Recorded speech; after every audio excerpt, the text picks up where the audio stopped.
ada tantangan di dalam bisnis itu sendiri. Secara umum ini ada 6 ya. Yang pertama itu adalah globalization, di mana kita itu dituntut untuk bersifat globalisasi gitu ya. Kita harus memiliki standar secara global gitu. Kita betul-betul dituntut harus bisa memenuhi semua keinginan customer dari berbagai macam latar belakang seperti itu. Kemudian yang kedua ada excess workload atau kelebihan beban kerja gitu ya. Kenapa? Karena segala sesuatunya itu betul-betul harus mengikuti perubahan dan perkembangan yang ada gitu ya, sehingga kita dituntut segalanya itu atau semuanya itu harus serba cepat. Kemudian yang ketiga ada talent, di mana talent ini berkaitan dengan sumber daya manusia ya.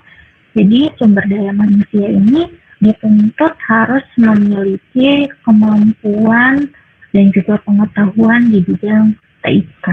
Gitu.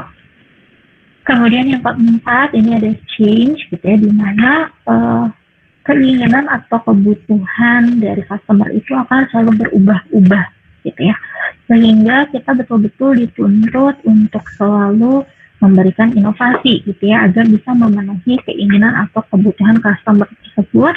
Dengan begitu kita pun akan mampu untuk bersaing dengan kompetitor lainnya seperti itu. Kemudian yang kelima ini ada perbedaan kultur gitu ya, di mana perbedaan kultur ini biasanya didasari oleh perbedaan latar belakang customer gitu ya, baik itu latar belakang pendidikan, latar belakang usia, kemudian bahkan latar belakang dia itu berasal dari daerah atau kota mana misalnya, atau dari negara mana seperti itu. Kemudian yang terakhir ini security ini itu berkaitan dengan keamanan data privasi dari para customer seperti itu. Sampai sini jelas, bisa dipahami? Jelas Bu. Oke.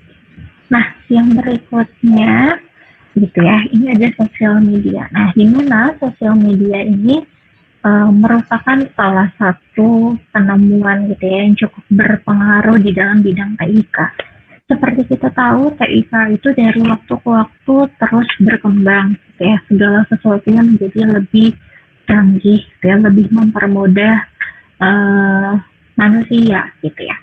Nah seperti yang disampaikan tadi, media sosial ini adalah penemuan yang cukup berpengaruh gitu ya.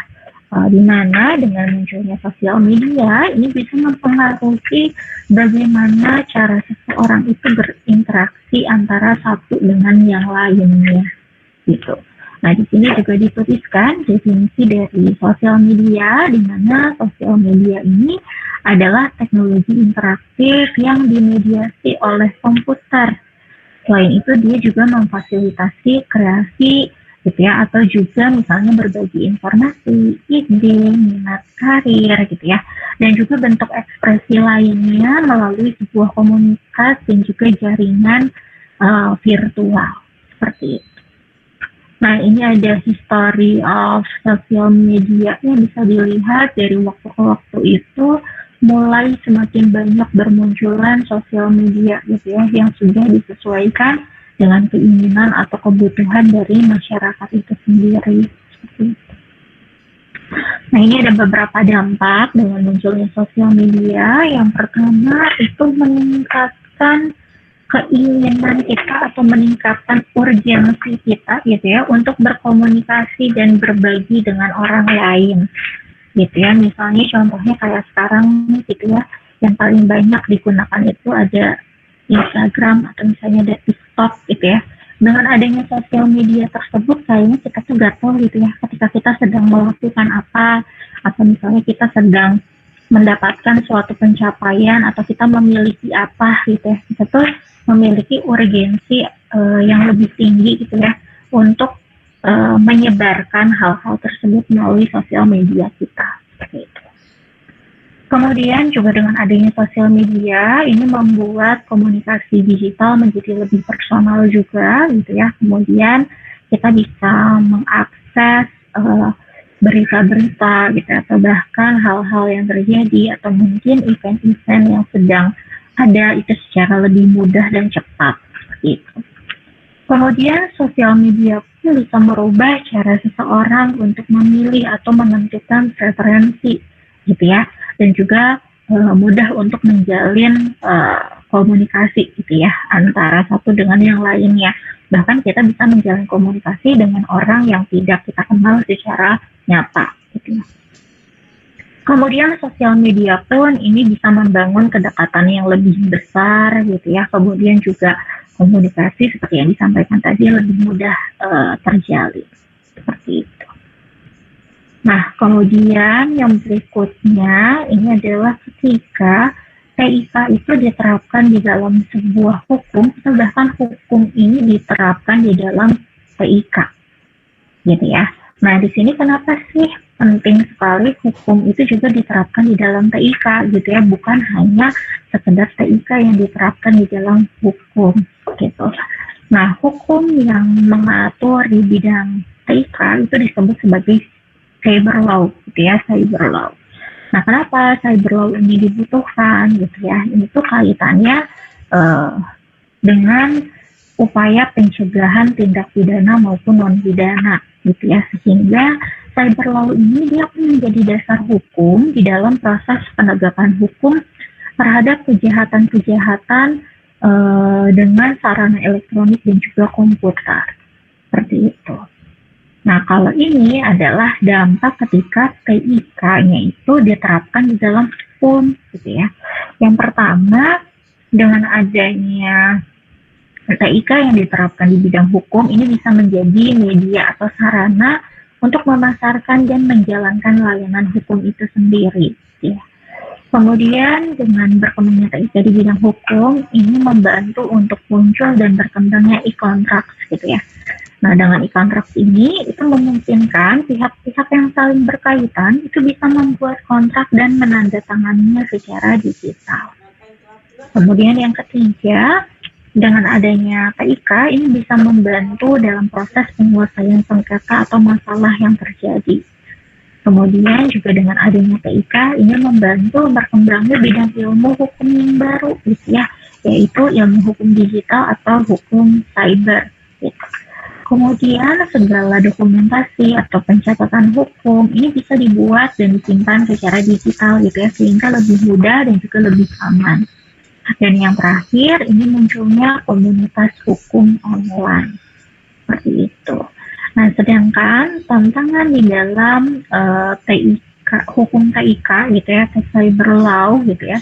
Yang pertama itu adalah ketika terjadi suatu kejahatan, gitu ya, atau cybercrime, gitu ya, maka buktinya ini sulit untuk dibuktikan keaslian atau keabsahannya, gitu ya.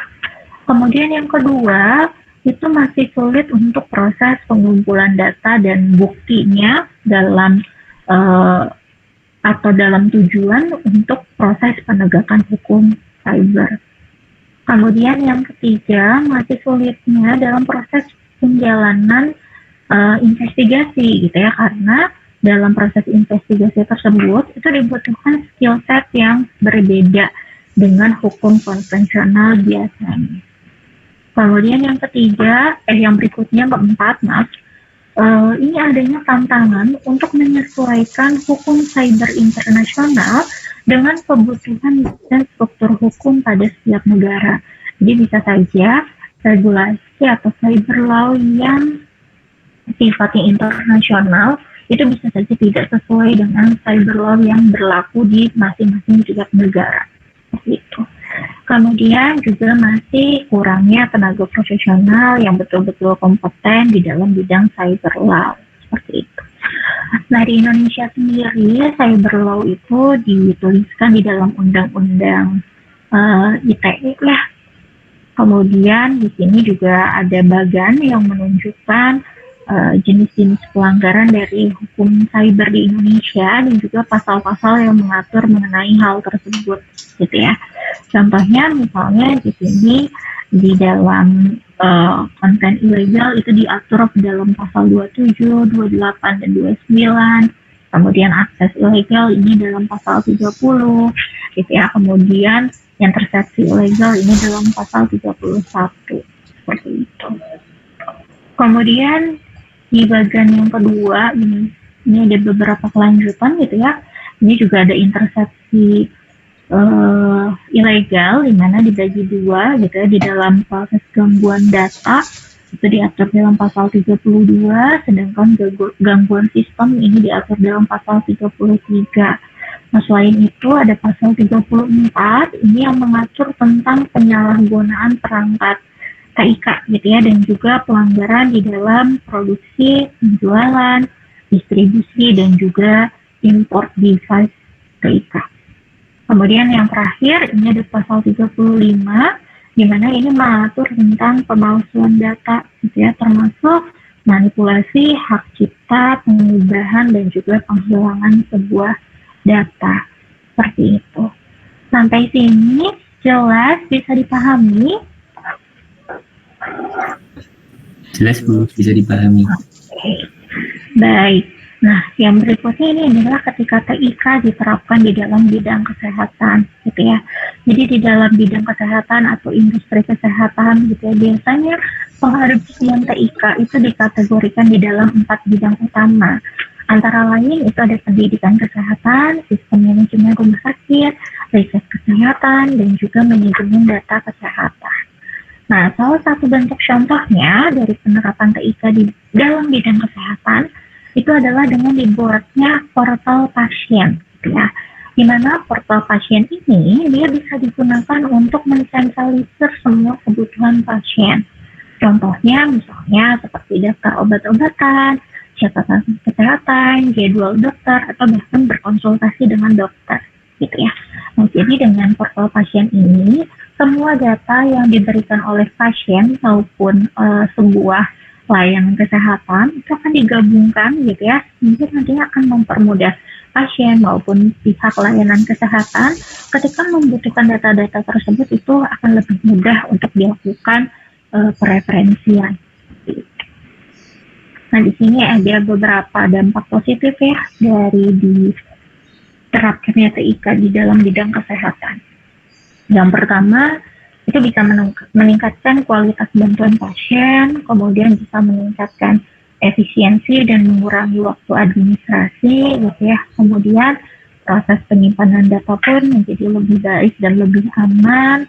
Kemudian apabila nanti di masa depan ini akan dilakukan sebuah riset, gitu ya, atau penelitian di dalam bidang kesehatan tersebut, maka akan lebih mudah untuk mendapatkan data-data dan informasi-informasi yang berkaitan. Dan yang terakhir, ini meningkatnya aksesibilitas dari sebuah layanan kesehatan. Seperti itu.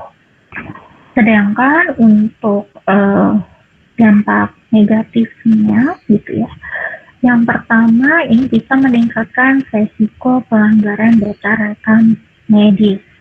Kemudian juga bisa saja meningkatkan resiko yang membahayakan pasien gitu ya ketika terjadi kegagalan sistem gitu ya. Jadi misalnya ada kegagalan sistem, bisa saja ternyata pasien itu mendapatkan informasi yang salah gitu ya, yang nantinya mungkin bisa berefek kepada keamanan dan keselamatan dari jiwa si pasien tersebut. Seperti itu.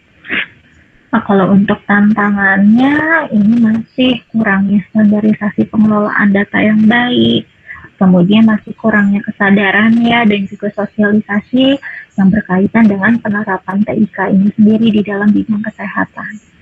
Kemudian yang paling sering terjadi itu adalah resistensi terhadap perubahan budaya gitu ya. Jadi misalnya ini kalau awalnya itu kan, kalau sekarang mau daftar konsul dokter biasanya kita datang dulu ke rumah sakit gitu ya, kita daftar gitu ya, atau bahkan kita cukup via telepon saja. Nah, tetapi ketika misalnya diterapkan TIK gitu ya, misalnya untuk daftar konsultasi dokter itu kita harus masuk ke dalam sebuah aplikasi atau masuk ke dalam sebuah website gitu ya. Nah, bisa saja pasien-pasien ini itu adalah orang-orang yang belum terbiasa dengan TIK, sehingga mereka mengalami kebingungan atau kesulitan untuk menggunakan aplikasi atau bahkan website tersebut gitu ya. Sehingga mereka itu akan merasa kesulitan, merasa lebih ribet gitu ya. Nah, sehingga ada penolakan gitu ya, atau resistensi untuk perubahan budaya tersebut gitu ya. Dan yang terakhir juga bisa meningkatkan pengurangan tenaga kerja gitu ya. Jadi mungkin gitu ya, yang awalnya bisa dilakukan manual oleh manusia gitu ya, misalnya anggaplah proses administrasi tadi gitu ya. Kalau seandainya manual kan berarti misalnya ada satu orang admin yang ketika daftar dia mencatat gitu ya data pasiennya akan konsul sama dokter mana gitu ya. Kemudian kalau via telepon juga ada admin yang ngangkatin teleponnya terus catat juga gitu kan. Tapi ketika misalnya diterapkan TIK, pasien ini daftar via website atau via aplikasi gitu kan, berarti pekerjaan orang tersebut ini akan tergantikan gitu ya, karena data dari pasien yang daftar ini kan akan tercatat secara otomatis seperti itu. Nah, yang berikutnya ini ada penerapan TIK di dalam bidang pendidikan. Jadi penerapan TIK sendiri di dalam bidang pendidikan itu dimulai ketika munculnya desktop PC, gitu ya. Kemudian setelah itu dengan berkembangnya teknologi muncullah internet, gitu ya, sehingga di sini berkembanglah menjadi e-learning, gitu ya, di mana e-learning ini adalah proses pembelajaran berbasis komputer dan juga jaringan internet. Kemudian berkembang kembali menjadi m-learning, di mana proses pembelajaran ini sudah berbasis mobile, gitu ya. Kemudian berkembang kembali menjadi e-learning atau ubiquitous learning, gitu ya, di mana pembelajaran ini bisa dilakukan di mana saja dan kapan saja, gitu ya, dengan menggabungkan kemampuan dari peralatan seluler dengan teknologi context aware. Dan yang terakhir berkembang kembali menjadi smart education. Nah, di mana smart education ini pembelajarannya itu kita bisa menggunakan berbagai device secara bersamaan. Seperti itu. Nah, untuk skop dari TIK di dalam bidang edukasi ini juga ada beberapa ya. Yang pertama, TIK itu akan memudahkan institusi pendidikan gitu ya, untuk mendapatkan sumber daya yang dibutuhkan. Misalnya contohnya itu adalah buku, gitu ya, dimana buku-buku ini kan juga akan digitalisasi, gitu ya, menjadi e-book sehingga lebih mudah untuk mengaksesnya di mana saja, gitu ya. Nah, dengan hal seperti itu juga bisa menyebabkan pengurangan, gitu ya, atau penghematan di dalam biaya pendidikan, gitu ya, sehingga kos yang harus dikeluarkan itu menjadi lebih rendah gitu. Kemudian dengan adanya TIK sendiri gitu ya, dengan dilakukannya berbagai digitalisasi gitu ya, kemudian proses pembelajaran online gitu ya, maka institusi pendidikan pun dia tidak perlu memiliki ruangan atau tempat yang luas gitu ya untuk melakukan proses pembelajaran gitu ya. Dan selain itu pun pelajar juga tidak akan terhambat oleh jarak, oleh waktu gitu ya untuk mendapatkan pendidikan. Seperti itu. Nah, dengan diterapkannya TIK di dalam bidang pendidikan ini pasti ya ada dampaknya, baik dampak positif maupun negatif. Yang pertama, untuk dampak positifnya itu adalah memungkinkan pembelajaran jarak jauh. Kemudian juga yang kedua ada memberikan kesempatan untuk melakukan percobaan dengan menggunakan simulasi. Kemudian yang ketiga, sumber daya pendidikan ini bisa diakses di mana saja dan kapan saja, gitu ya. Kemudian juga bisa mengalihkan fokus, gitu ya, yang awalnya kalau pembelajaran konvensional itu biasanya didominasi atau berfokus kepada pengajar, gitu ya. Sedangkan dengan adanya TIK ini bisa dibalik, gitu ya, pusat pembelajaran ini bisa berada di siswa atau di peserta aja, gitu. Kemudian juga bisa meningkatkan fleksibilitas belajar, gitu ya. Jadi masing-masing siswa ini dia betul-betul bisa menyesuaikan kebutuhan pembelajarannya itu seperti apa. Gitu. Kemudian yang berikutnya ini ada negatif impact atau dampak negatif, gitu ya. Yang pertama, di dalam proses adopsi TIK gitu di dalam pendidikan ini pasti membutuhkan biaya yang besar, gitu ya, untuk membangun infrastruktur yang memadai, gitu ya. Kemudian selain itu, dengan mengadopsi TIK, ini membuka peluang gitu ya untuk menimbulkan distraksi pembelajaran yang lebih besar dibandingkan dengan distraksi ketika dilakukan pembelajaran secara konvensional gitu ya. Contohnya gimana? Contohnya, kalau seandainya kita belajar di kelas gitu ya, mungkin kalian akan lebih fokus gitu ya untuk memperhatikan ketika dosen menjelaskan. Tetapi ketika sekarang kita belajar online, mungkin kalian lebih banyak distraksinya gitu ya. Kalian buka Google Meet melalui browser ya. Kalian punya kesempatan sambil ngebuka laptop atau komputer gitu atau browser gitu ya. Kalian coba-coba searching hal lain yang mungkin tidak ada kaitannya dengan materi pembelajaran yang sedang disampaikan seperti itu. Misalnya kalian dengan buka sosial media juga misalnya seperti itu. Jadi peluang untuk distraksi atau gangguan pembelajaran itu lebih besar.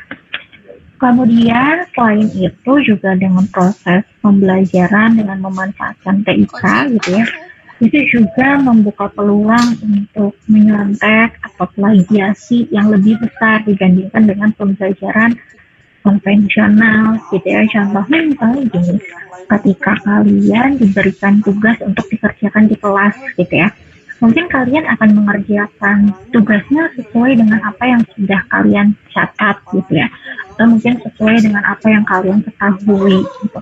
Tapi kalau ngerjainnya secara online, kalian punya peluang kan untuk searching gitu ya, kira-kira jawabannya itu apa, dan mungkin tanpa kalian sadari, kalian itu akan langsung melakukan copy paste dari jawaban yang kalian dapatkan dari internet, misalnya seperti itu. Nah, dengan diterapkannya TIK gitu ya, walaupun banyak dampak positif maupun dampak negatif yang kita dapatkan gitu ya, kemudian proses adopsinya pun cukup baik gitu ya, tetapi tetap untuk perkembangan lebih jauh ini masih terdapat tantangan gitu ya. Jadi tantangannya misalnya yang pertama, apabila terjadi masalah teknis di dalam sistem, ini dipastikan akan menghambat proses atau kegiatan pembelajaran gitu ya. Kemudian yang kedua gitu ya, keamanan data privasi pun ini pasti akan menjadi sebuah concern gitu ya bagi pihak-pihak yang terkait di dalam proses pembelajaran tersebut.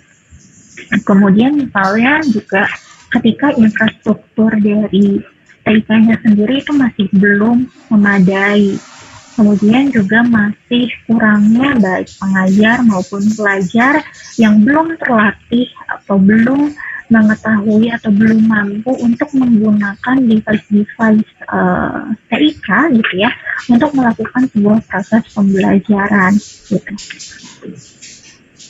Nah, yang terakhir ini ada penerapan TIK di dalam environment atau lingkungan gitu. Jadi ketika TIK diterapkan di dalam sebuah lingkungan, ini ada beberapa dampak positif yang bisa kita dapatkan gitu ya.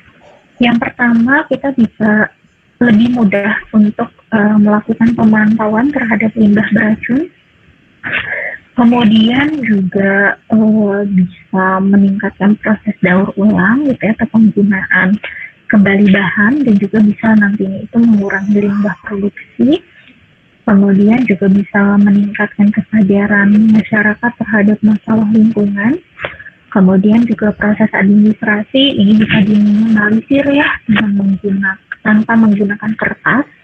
Dan yang terakhir, dengan adanya digitalisasi ini akan mengurangi kebutuhan untuk menghasilkan sebuah produk yang sifatnya itu fisik. Seperti itu. Sedangkan untuk dampak negatifnya gitu ya, seperti kita tahu gitu ya, TIK ini terus berkembang gitu ya. Dari waktu ke waktu semakin canggih gitu ya. Nah, mungkin device-device TIK yang kita gunakan sebelumnya, ketika teknologi ini sudah obsolete gitu ya, tidak sesuai lagi, tidak relevan lagi, maka kita kan membuangnya atau tidak menggunakan lagi device tersebut. Nah, ketika terjadi pembuangan dari device-device itu yang sudah tidak kita gunakan, ini akan menjadi limbah elektronik, gitu ya. Kemudian yang kedua, tidak semua hal ini bisa disubstitusi atau digantikan secara penuh dengan menggunakan TIK. Dan yang terakhir dengan menggunakan TIK gitu ya, pasti peningkatan konsumsi sumber daya dan juga energi ini akan meningkat. Nah, ini ada sebuah grafik lagi, di mana grafik ini memperlihatkan pertumbuhan dari limbah elektronik gitu ya, dari tahun ke tahun, mulai dari tahun 2014 sampai tahun 2021. Gitu ya, di mana terlihat di dalam grafik bahwa jumlah sampah elektronik ini terus meningkat gitu ya. Jadi beriringnya sama cepat teknologi atau TIK ini berkembang, maka semakin banyak juga teknologi atau device yang kita anggap obsolete dan akhirnya kita buang atau sudah tidak kita gunakan lagi. Seperti itu. Jadi bisa disimpulkan sebetulnya dengan terus berkembangnya TIK gitu ya, dampak positif yang kita rasakan gitu ya, itu lebih besar dibandingkan dengan dampak negatifnya gitu ya, selama TIK ini dikembangkan dengan baik, kemudian juga memiliki hukum dan regulasi yang jelas gitu ya, kemudian kita juga bisa menggunakan TIK ini dengan baik, dengan tepat gitu ya, sesuai dengan sasaran, sesuai dengan kebutuhan gitu ya. Nah, apabila hal-hal tersebut tidak terpenuhi, ya bisa saja gitu ya, dampak negatif ini akan jauh lebih besar dibandingkan dampak positifnya. Seperti itu. Sampai sini jelas bisa dipahami, ini merupakan pembahasan terakhir dari pertemuan 14 hari ini. Sampai sini gimana, jelas bisa dipahami? Jelas Bu. Jelas. Oke, alhamdulillah kalau sudah jelas. Oke, tadi yang belum saya absen siapa ya?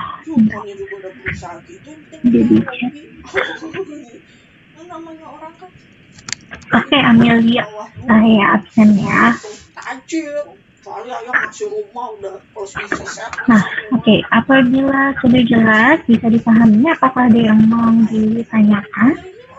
Ibu tuh larinya bukan mau syukuran, tapi larinya banyak kesombongan. Apabila tidak ada yang ditanyakan dan dirasa sudah jelas, bisa dipahami, saya akan melanjutkan dengan penjelasan tugas pengganti UAS. Gitu ya, saya izin share screen kembali.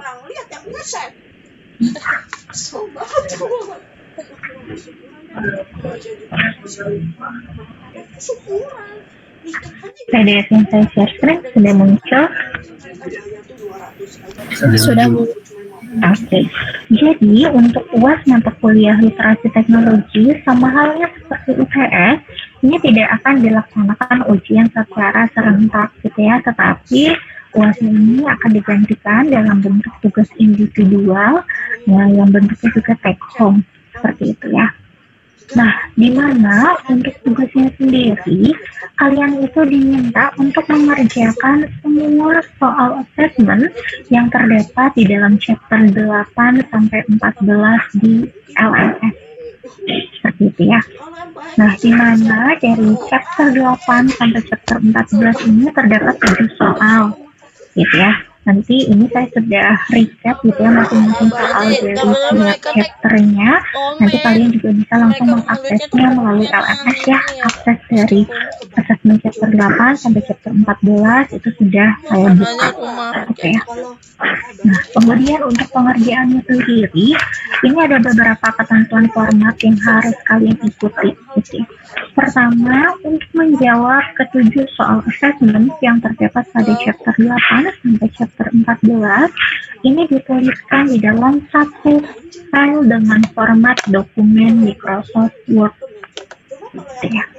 Kemudian yang kedua, atur page setup-nya itu dengan ukuran kertas A4 dan juga Word gitu ya. Kemudian untuk marginnya dari halaman pertama sampai halaman terakhir, marginnya itu selalu top 3 cm, side 3 cm, bottom 3 cm, dan left 4 cm. Kemudian yang berikutnya dari halaman awal sampai halaman akhir, yaitu dari halaman cover sampai daftar pustaka gitu ya, pastikan size spacing itu adalah 1,5 line dengan before 0 dan after 0 gitu ya. Kemudian untuk alignment-nya, bagian judul itu posisinya selalu center justification atau di tengah. Sedangkan untuk bagian konten ini selalu well justified atau rata kanan dan rata kiri. Kemudian berikutnya, dimulai dari bagian cover sampai daftar pustaka, ini menggunakan jenis font yang sama, yaitu font Calibri.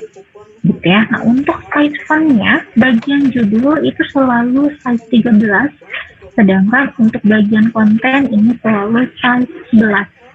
Gitu ya. Kemudian untuk atributnya, bagian judul itu selalu dicetak tebal atau bold, gitu ya.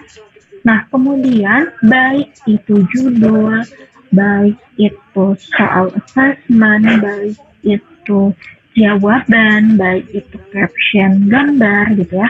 Apabila terdapat istilah bahasa asing, maka gunakan font atribut italic atau cetak miring. Seperti itu.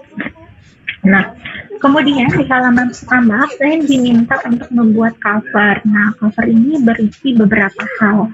Yang pertama itu ada judul. Jadi berikan judulnya ini adalah Ujian Akhir Semester Literasi Teknologi. Kemudian di bawah judul itu diberikan logo dari Telkom University ya. Untuk ukurannya sendiri itu bebas, silahkan kalian sesuaikan ya.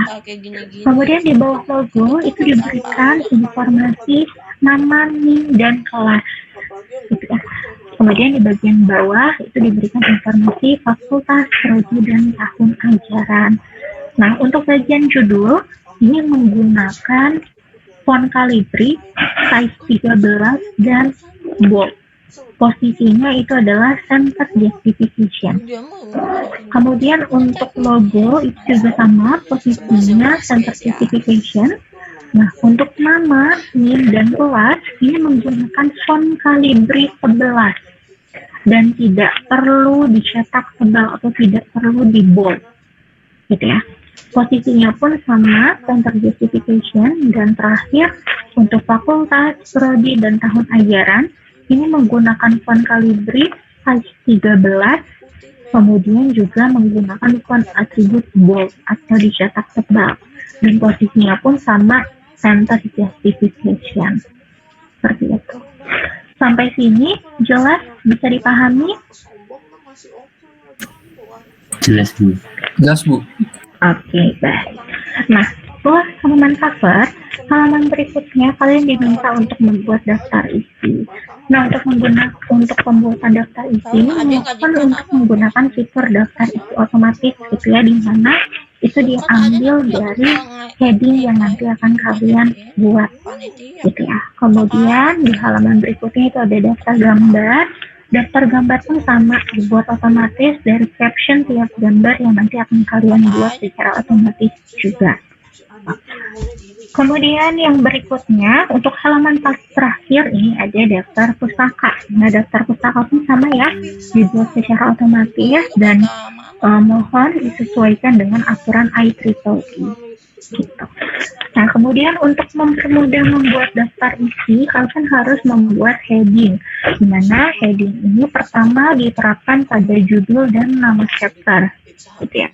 Untuk judul dan nama chapter ini menggunakan heading 1 dengan pengaturan fontnya jenisnya Calibri, size-nya 13, kemudian dicetak tebal atau bold, dan juga posisinya center justification atau di tengah. Nah, apabila di dalam judul dan nama chapter ini terdapat istilah bahasa asing, maka kalian juga harus mencetaknya menjadi miring atau menggunakan font atribut italic seperti itu. Kemudian heading yang kedua ini diterapkan dalam soal assessment yang bisa kalian ambil dari LMS. Nah, di mana ini menggunakan heading 2 gitu ya. Heading 2 ini menggunakan pengaturan fontnya Calibri, size-nya 11, kemudian dicetak tebal ya atau bold, kemudian juga posisinya, kalau posisinya adalah well justified atau rata kanan dan rata kiri. Apabila ada istilah bahasa asing di dalam soal assessment-nya itu juga sama, gunakan font atribut italis seperti itu. Kemudian yang berikutnya, kalian diminta untuk membuat penomoran halaman gitu ya. Nah, pertama untuk bagian cover ini tidak perlu menggunakan nomor halaman, jadi biarkan kosong saja. Kemudian untuk bagian daftar isi, daftar gambar, dan daftar pustaka, ini menggunakan penomoran Romawi, nah I1, I2, I3. Kemudian untuk bagian konten, di mana bagian konten ini kan dimulai ketika kalian menjawab soal assessment chapter 8 gitu ya. Ini menggunakan penomoran angka 1, 2, 3, dan seterusnya. Nah, untuk posisi nomor halaman pun itu berada di bottom center atau di bagian bawah di tengah.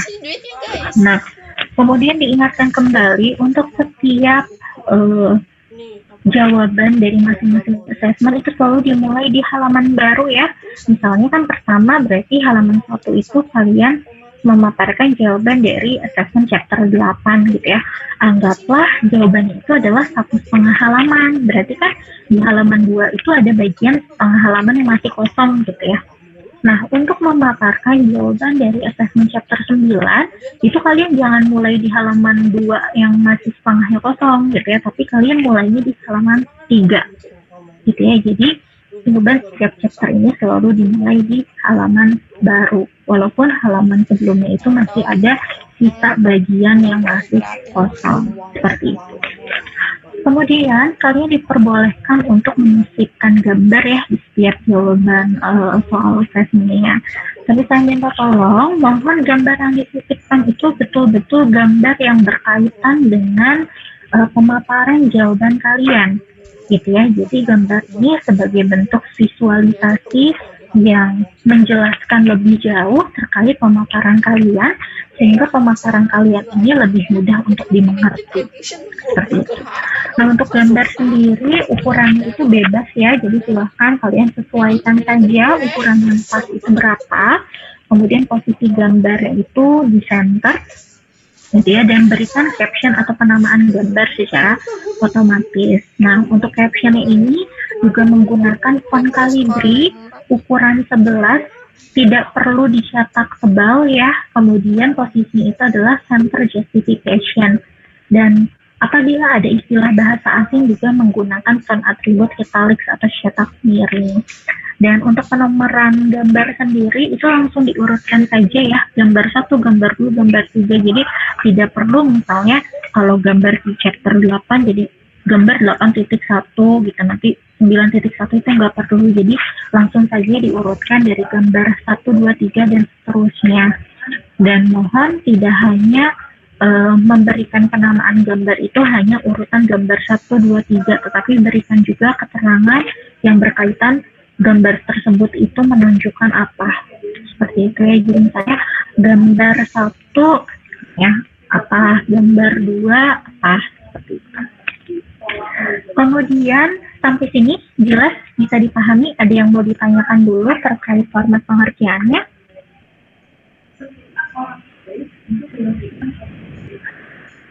Jelas bisa dipahami? Jelas Bu. Oke, baik. Nah, yang berikutnya ini ada timeline pengerjaan. Jadi waktu pengerjaan ini adalah 4 hari ya, terhitung dari hari ini atau dari perkuliahan minggu ke-14. Jadi sekarang itu hari Kamis ya, berarti Jumat, Sabtu, Minggu, Senin. Berarti waktu atau batas maksimal pengumpulan dari tugas pengganti UAS ini adalah hari Senin tanggal 10 Januari 2022 ya. Nah, kemudian ini untuk pengumpulannya sendiri juga ada beberapa ketentuan. Yang pertama, seperti yang disampaikan tadi ya, semua jawaban dari assessment chapter 8 sampai chapter 14 ini hanya dibuat di dalam satu file dokumen Microsoft Word, gitu ya. Kemudian untuk penamaan filenya ini kelas _new _nama lengkap _UAS. Untuk penulisan kelasnya itu langsung ya SI 4505, SI-nya kapital, kemudian langsung dilanjutkan dengan 4505. tanpa adanya spasi, tanpa adanya strip, tanpa adanya underscore, gitu ya. Baru langsung underscore name kalian, underscore nama lengkap. Nah, untuk nama lengkap ini penulisannya kalian diperbolehkan huruf kapital semua, atau diperbolehkan juga misalnya hanya huruf pertamanya saja yang besar. Dan mohon untuk nama lengkap ini diberikan spasi antar suku katanya. Gitu ya, misalnya Agnes Arifiani berarti Agnes spasi Arifiani. Ya, boleh kapital semua, atau misalnya huruf A ketika nulis Agnes dan juga huruf A ketika menulis Arifiani yang besar. Kemudian underscore UAS. Nah, untuk penulisan UAS ini juga kapital semua. Seperti itu. Nah, kemudian untuk pengumpulannya itu dilakukan atau disubmit melalui LMS ya. Jadi, di mana sama halnya seperti UTS yang lalu, kalian mensubmit satu file yang sama ke dalam masing-masing assessment di tiap chapter. Gitu ya, jadi file yang sama ini kalian submit di assessment chapter 8, chapter 9, chapter 10, 11, 12, sampai chapter 14. Gitu ya. Dan batas waktu pengumpulan ini adalah hari Senin tadi ya, 10 Januari 2022 pukul 23.59 waktu Indonesia Barat. Gitu ya, kalau saran saya sebaiknya kalian mengumpulkannya sebelum batas maksimal yang diberikan. Nah, jika ingin lihat gitu ya, ada gangguan dari jaringan internetnya atau bahkan dari device kalian gitu ya, dari komputer atau laptopnya, kalian masih punya banyak waktu untuk mencari solusi atau membuat backup plan-nya seperti apa. Seperti itu. Nah, kemudian untuk pemaparan jawaban, silahkan kalian buat selengkap dan sedetail mungkin ya, gitu. Tetapi dengan satu syarat, semuanya itu masih berkaitan dengan jawaban dari soal yang dipertanyakan. Jangan sampai kalian nulis panjang-panjang, tetapi ternyata yang dipaparkan itu sama sekali tidak ada kaitannya dengan soal yang dipertanyakan. Seperti itu. Kemudian kalian juga diperbolehkan ya untuk mencari referensi dari sumber lainnya, seperti internet, misalnya, atau buku atau jurnal gitu ya. Nah, tetapi mohon untuk menuliskan sumbernya di daftar pustaka, kemudian juga mohon jangan langsung meng-copy paste gitu ya, tapi kalian olah dulu, kalian gabungkan dulu dengan pemahaman, dengan pengetahuan kalian gitu ya, baru kalian tuliskan sebagai pemaparan jawaban dari soal assessment tersebut gitu. Kemudian diingatkan kembali, mohon tidak menyalin pekerjaan temannya, baik yang berasal dari satu kelas maupun berbeda kelas. Apabila ketahuan, mohon maaf, tanpa adanya konfirmasi, saya akan langsung mengenalkan nilai UAS-nya. Seperti itu. Sampai sini jelas, bisa dipahami. Ada yang mau ditanyakan terlebih dahulu terkait tugas pengganti UAS-nya? Ya, Aufi, gimana Aufi? Bu, maaf, kalau misalnya kita pakai template UTS yang kemarin itu bisa nggak ya? Atau di UAS ini ada ketentuan yang berbeda? Oke, sebetulnya ketentuannya sama dengan UTS ya. Jadi, waktu itu kan saya pernah sharing video ya terkait format-formatnya. Mungkin kalau kalian ada yang lupa bisa menonton video itu kembali gitu. Cuman kalian dipastikan aja sebelum disubmit, format pengertian yang diminta itu dicek kembali gitu ya, karena kadang-kadang tuh dari pengalaman UTS kemarin format penulisan covernya udah benar, daftar isinya udah benar, ternyata di daftar gambar sama di daftar pustakanya salah, tidak sesuai gitu. Atau misalnya ketika nulis caption gambar gitu ya, gambar 1 benar, gambar 2 benar, gambar 3 dan yang lainnya salah gitu. Jadi silakan saja kalau mau menggunakan format UTS kemarin, sekarang sebetulnya tidak ada yang berubah gitu ya, tapi pastikan bahwa dari mulai halaman cover sampai ke halaman daftar pustaka itu betul-betul sudah sesuai dengan format yang diminta. Seperti itu, Alfi. Terima kasih, Bu. Oke, sama-sama. Nah, file PDF yang saya share screen ini pun kalian bisa akses ya melalui LMS, sudah saya upload di dalam LMS. Seperti itu. Ada lagi yang mau ditanyakan terkait tugas pengganti UAS-nya?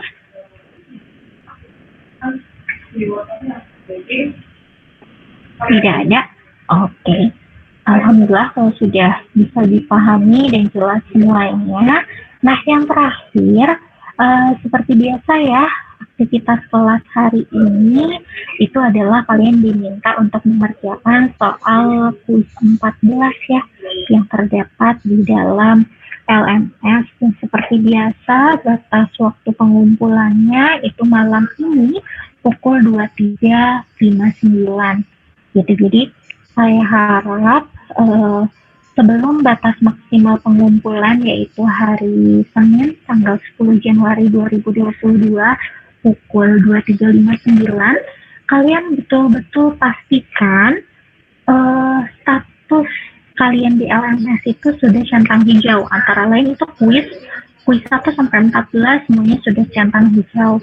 Kemudian pastikan dari asesmen 1 sampai asesmen 14 ini sudah centang hijau, dan pastikan asesmen 8 sampai asesmen 14 ini berisikan satu file yang sama gitu ya. Dan juga status tugas-tugas yang diberikan, saya kan ada yang asesmen dan ada yang tugas ya. Kalau yang judulnya tugas itu kalian jangan ganggu gugat dan jangan ganti filenya dengan file tugas pengganti UAS ini ya. Karena itu tuh poin penilaiannya akan berbeda gitu. Kalau tugas itu akan menjadi poin penilaian tugas, kalau yang assessment itu akan menjadi poin penilaian UAS, seperti itu. Jadi pastikan sebelum batas maksimal semua statusnya kalian itu sudah centang hijau, seperti itu. Nah, apabila nanti ketika pengerjaan ada kendala atau ada hal-hal yang ingin ditanyakan lebih jauh terkait format dan yang lainnya, silahkan kalian bisa bertanya melalui grup kelas kita atau bisa juga langsung PM ke WhatsApp saya, seperti itu. Oke, apabila tidak ada pertanyaan lagi, mungkin kita tutup saja ya pertemuan hari ini. Sebelum saya tutup, saya ingin mengucapkan terima kasih banyak kepada kalian semua atas kerjasama yang baik selama 14 kali perkuliahan ini.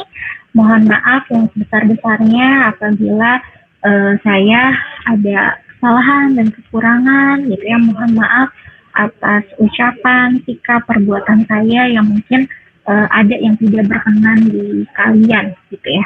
Semoga kita semua selalu sehat, selalu dalam bimbingan Tuhan. Kemudian kalian juga diberikan kemudahan, kelancaran di dalam proses perkuliahan. Sukses terus untuk kalian semua. Semoga kita memiliki kesempatan ya untuk bertemu kembali di lain waktu. Kalau begitu saya tutup saja. Terima kasih banyak. Selamat siang. Assalamualaikum warahmatullahi wabarakatuh. Waalaikumsalam warahmatullahi wabarakatuh. Terima kasih.